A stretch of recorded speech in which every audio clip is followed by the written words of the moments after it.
Sam is excited for this one. It's his favorite band. Picture this, if you will. Putting out an album.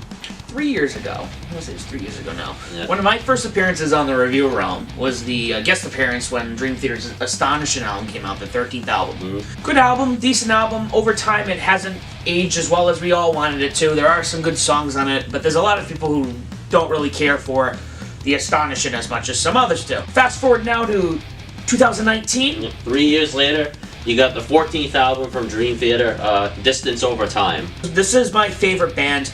I'm going to try to keep the bias out as much as possible. Okay. So Distance Over Time. So from what I've gathered for this album, this is actually the first album to run under an hour for them since 1992. Since Images and Words. Images and Words. This is their shortest album since their debut. Yeah. I also saw that. Yeah. So this is their third. Actually, this is their third shortest album. Yeah. It's the only album minus the bonus track, because the bonus track just puts it over 60 minutes by seconds. Right. But it's one of the shorter albums. It's one of their few albums that doesn't have a single track over 10 minutes. Dream Theater has taken some, changes over the years. Originally they had a different vocalists. That was a huge change in when they got James LaBrie. They've gone through keyboard players. Mm-hmm. Another big change was in 2010. We're in the post-Mike Portnoy era. On this album, I was a little worried about it. The Astonishing, the last album was my introduction to Dream Theater, pretty much. And that was a really, really big start for me because of how long that album was. So it was almost overwhelming in a way.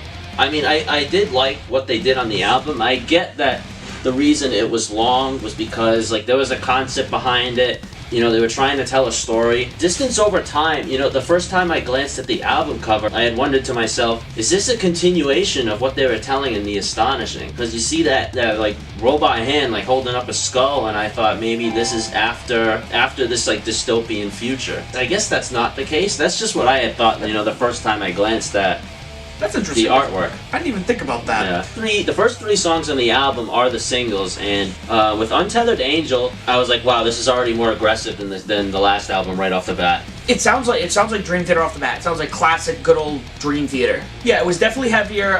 For those of you who are very familiar, I would feel this was more a lot more close to the 6 Degrees of Inner Turbulence times. I've been listening to Dream Theater for 16 years, so I'll be able to name everything and compare it to everything.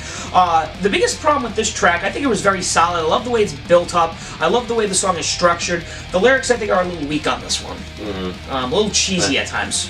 I'll say that, but the production on this so far is really, really well done. It sounds like what they had wanted to intend for this album is they wanted a more tight and more focused sound. Yes. Is what I've gathered from this.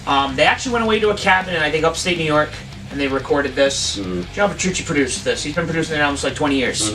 Great job. It's mixed really well. Paralyzed, it continues right with that really more aggressive material, and I love what John Petrucci's doing on the guitar. The tone on the guitar is on this album is just, it sounds amazing. It's solid. It's very dark. It's very dirty. For those of you who aren't familiar with James LaBrie solo albums, this is what James's solo albums used to sound like. They're very heavy. I'm not sure what the lyrics are about in this one, but it's very. I like the lyrics on this song, and it's very strong. It's actually something I could see them playing on the radio, in terms. That's exactly what I was thinking too. I'm like, this is they did put it as a single, but I'm like, this is absolutely single worthy. It's not an incredibly long song. It's just about 4 minutes. The way that it's structured, I'm like, this is ideal for a radio single. If they wanted to put something out on a Sirius XM station or something like that.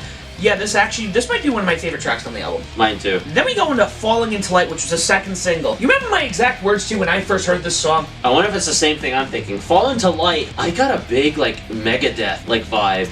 I told you this sounds like something that should have been on the last Metallica album. Dream Theater did Metallica better than Metallica did with Falling Into Light. One of their biggest influences when they started as a band, they were huge Metallica fans. Yeah, I think it's definitely because the way the tuning is familiar. It sounds something like a Metallica or Megadeth would play. It's very thrashy too. Yeah, it is. And then it's crazy because you're expecting it. It's a longer song. I think it's 6-7 minutes long, and it's heavy, and then it goes into a breakdown where it's kind of slow, and you have it almost sounds like dueling guitars, doing the kind of not a breakdown but an interlude.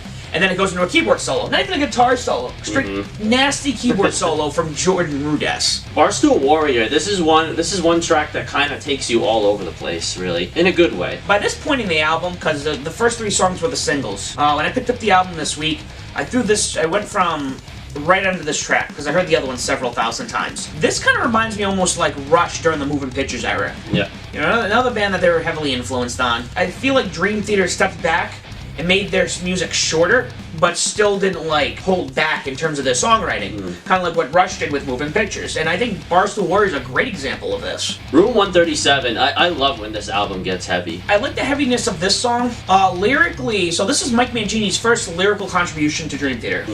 And I thought the lyrics on this one were kind of weak, too. And this is where the album, like you said, it gets heavy, but it also definitely tells you, at this point in the album, you're like, okay, we got different shit going on now. This one I think is the most different track on the second most different track on the album. S2N starts with that really, really fun bass line in it, and I like that a lot. Oh yeah, no, John Mayung has always been strong with his bass playing. You hear that throughout, and this is a really solid one too.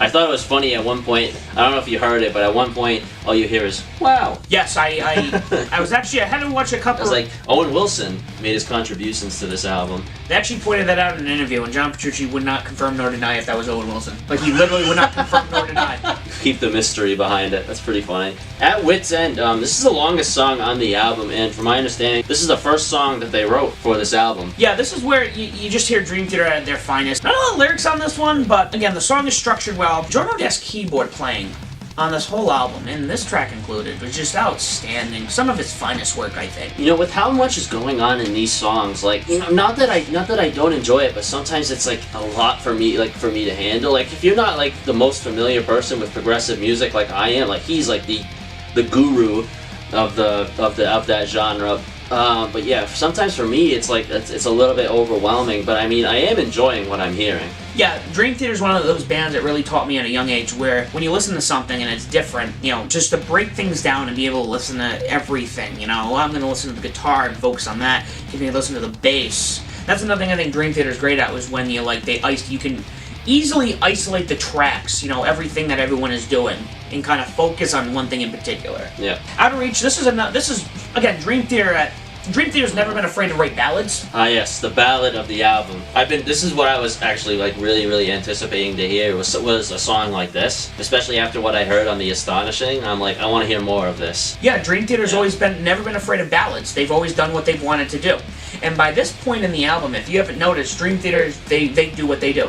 They were one of the first bands in the late 90s when the labels were very heavily into having outside songwriters. They were like, fuck that, we want to write what we want to write. The album's all over the place, but it still flows really well. And even Out of Reach, it's a great leeway into the last song, I think. You know, the keyboards are great. Labrie's voice, okay, so he's getting older now. He's like 55 years old. They've been really working with him to make sure that he sounds really good, even at his age, and this is a track I think he stands out on. Sadly, this is the shortest song on the album, which is like, I want to hear more of this. Like, I would say this is my favorite song on the album, too. That's interesting. Yeah, like, either that or Paralyzed. But like this, Out of Reach, I really, really like. Oh, Pale Blue Dot. This one's a fun intro. Pale Blue Dot reminded me of like songs on the last album. My understanding was John Petrucci was inspired by Carl Sagan. You know, I guess I forgot what his old TV show was called, but you know, talking about a pale blue dot from when they had the Voyager satellite turn around and take a picture of planet Earth from the edge of the galaxy. And it's just, you know, lyrically, it's great. I can't even say enough about this. I'm getting too biased at this point. No, it was a good album ender. The way this ended, unless you bought the deluxe. Yeah, I don't usually acknowledge like the bonus tracks too often. Viper King was a fun listen. Viper King is, I think, the most unique track on this album. I really hear a lot of like Rush. A lot of Rush, a lot of Deep Purple, a lot of Rainbow. This is like an old school like 70s like rock in your face kind of song. And it's like, you listen to the rest of the album, it's all Dream Theater. This is like Dream Theater like making a tribute to all those bands that they were fans of back in the day. And even the chorus is catchy, and the organ at the beginning is insane, and the guitar is heavy, and the drum. Yeah, it's a fun one. It's almost like I guess you could almost feel like it's kind of a crime to like keep it off the album and put it as a bonus track. Which I don't understand why. Honestly, if you bought the album this week, make sure that you buy the album with the bonus track. The other album is only missing that. That's the only difference is this track. But it's so worth it. Overall, with this album, this isn't obviously. I wouldn't say this is their greatest work. I've seen that this album is actually getting critical acclaim. Not their strongest, but it's not their weakest. Mm-hmm. There are things about it. Yeah, Labrie sounds great in some aspects. Other aspects, you could just tell there's age coming in now. At this point, the album I don't think does anything different. They are the poster boys for the genre of progressive metal. They don't have to go crazy anymore. I think they've delivered what Dream Theater just does best. And they put a great album start to finish. I mean, we could be saying the same thing about this album like we do The Astonishing in a year. But I don't think that's the case. I think this album was done really well. I would say this is the best album I've heard so far all year. I mean, we haven't really touched upon a lot, but I mean, granted, I'd say, out of what I've listened to, I say this is definitely, like, solid. I think we're going to have to ask the age-old question again. And it's about that time to ask, does it dadcore? And by definition, dadcore is... old-school Genesis, where Phil Collins is still on drums. Where Phil Collins is playing... or he is headlining Lollapalooza over Timmy and the Lords of the Underworld. Progressive music has evolved over the years. This band's been around for 34 years. The members, they've been together since they were 18 years old, the core members. In a sense, this is an older, like, progressive rock, progressive metal band. In a sense, I guess at times you could say it almost does. But really? It has to do with age, though. It doesn't have to do with the fact that the music's bad. Dream Theater's a lot different from Between the Buried and Me. It's a lot different from Periphery. It's a lot different from, Dillinger. So in a sense, at times, because of how progressive music has changed, it might, but not in a bad way. I will be rocking this, in my dad jeans when I'm of age. Yeah, I would say it does not. Not even close for me. Distance over time. What do you guys think? We want to hear your responses on this one. This is definitely an album worth checking out. Even if you're not familiar with like the more progressive side of metal, I would say this is definitely something that will introduce you to it in a very positive way. Facebook, YouTube, like, share, subscribe, comment. Next week's review, oh boy, we're going to be touching upon something that might be pretty iffy, so be sure you tune in for what's coming next.